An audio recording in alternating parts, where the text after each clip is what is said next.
Lee Smith and Steve Keim from Blood and Iron Martial Arts. Welcome back to the Patreon mailbag.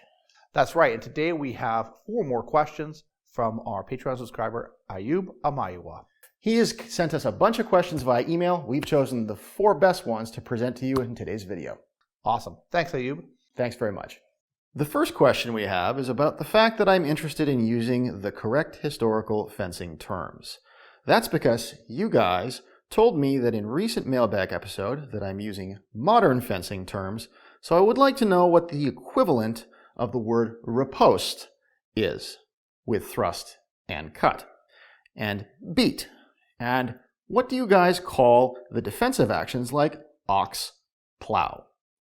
And what about those who are based on defending by striking the opponent's weapon off to the side? All right, so the first question you've asked, what are the correct historical fencing terms, right, has a question of its own. Which culture and what time period are you looking at, right? Which weapon sets are you looking at? It's varied. So it's the wrong question to ask, really. The right question to ask is where and how do I learn these terminologies? And there's 2 ways, really. Either you can go through the manuscript yourself and memorize the terminologies yourself, or you can find a reputable instructor to teach you. Correct. And so then you can look at from each school, right, like our school or other schools, also have sub-terminologies that they use to teach their students, often based with a frame of reference to things that happen in that club, to the culture of fighting they're learning from, or even things that are funny and easy to remember, just like they did in historical times. Exactly. In historical times, they would call their techniques around things in their environment, just like Lee stated. Here, you can find more modern ways to describe things that would make it easier for you to learn the action, which is really the more important aspect of the art. Exactly. So you look at something, for example, in Dusak, we see Dusak or Messer, we see bore, a similar guard and longsword, and Germanic tradition would be plow. Exactly. So now you go into the idea of, you go into the question of what terms should I be using? Let's simplify those terms further. So rather than beat, we might think deflection. Rather than riposte, it's simply a counterattack. Yeah, these things, rather than a parry, maybe, parry is pretty useful. Mm-hmm. I mean, that's been talked about for a long time. However, the masters do say, don't parry. Exactly. A lot of plays in Mire involve striking the weapon aside from an incoming attack rather than just blocking it outright. So think of it from general martial arts terms. Counterattack, deflections, angulation. Physics terms and general martial arts terms, they never go out of style. Or you could go even simpler and just call it attacks and defenses. Correct. The second question is about one of the answers that you guys provided in the mailbag episode that you recently made. It was about dealing with an opponent who doesn't respect the weapon. And that tends to throw attacks as you counterattack. So basically, in 9 minutes and 50 seconds part of the video, you guys said to hit and not be hit. That can involve angulations. That can involve a lot more movement and fine measure control. Or the use of master cuts to control the opponent's weapon as you strike them. I'm not 100% sure what you meant exactly. Could you please make a quick demonstration with training swords that you got so it does become clearer to me? Regarding your second question involving angulation, this is a very complex scenario. And the best way to fully explain what you want is actually to find an instructor and take some classes with them. Angulation is cross martial arts. It's not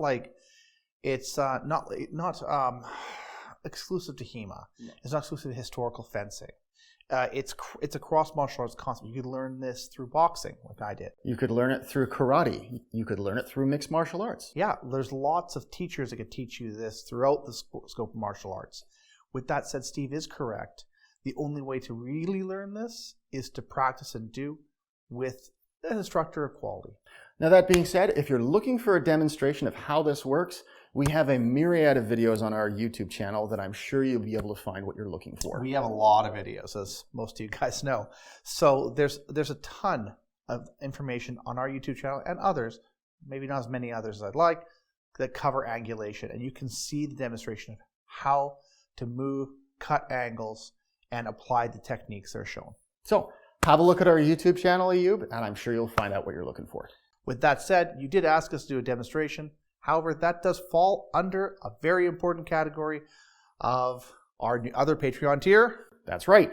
We can make a video for you, but bear in mind that it does take some time to script, film, edit, and then produce. It's about 10 hours, sometimes 7 if we're lucky. So check out our Patreon for the pricing involved in making a video for you. I'll just give them the price. It's $100. Sponsor a video. There you go. And we do it.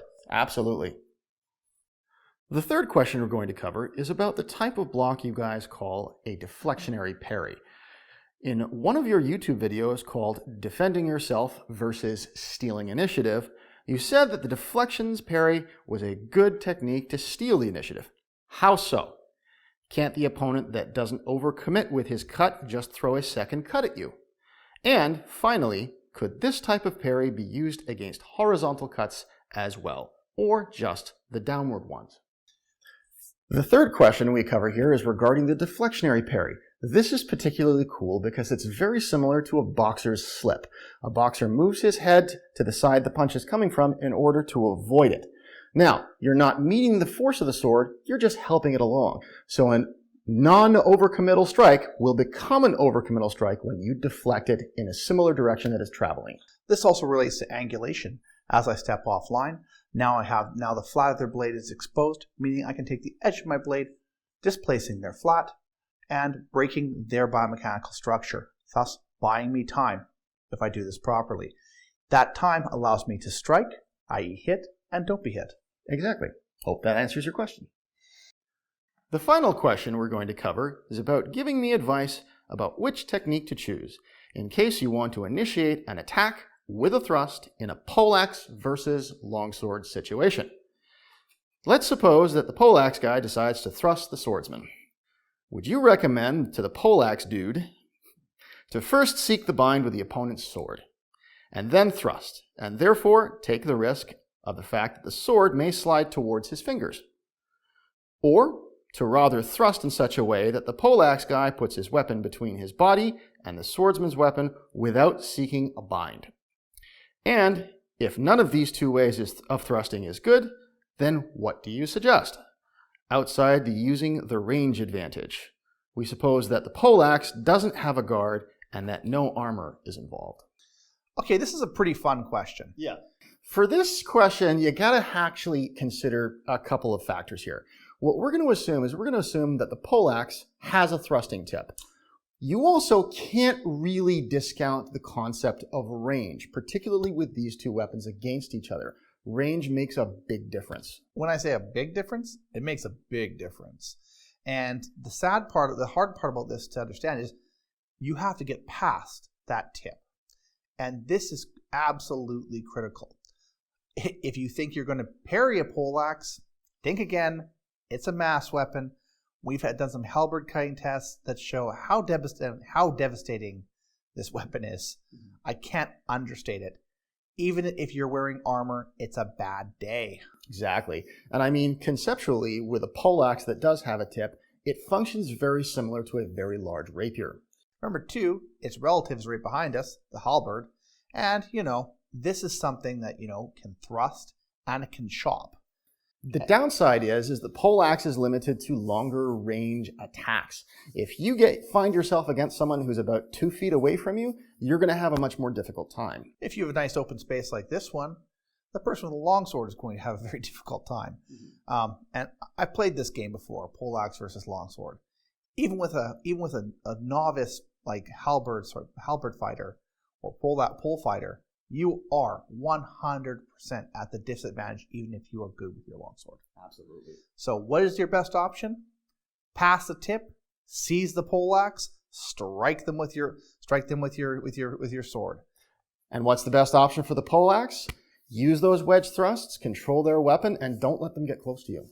Or chop them really hard and hope and then see if they parry high. Exactly. They won't parry it. They won't.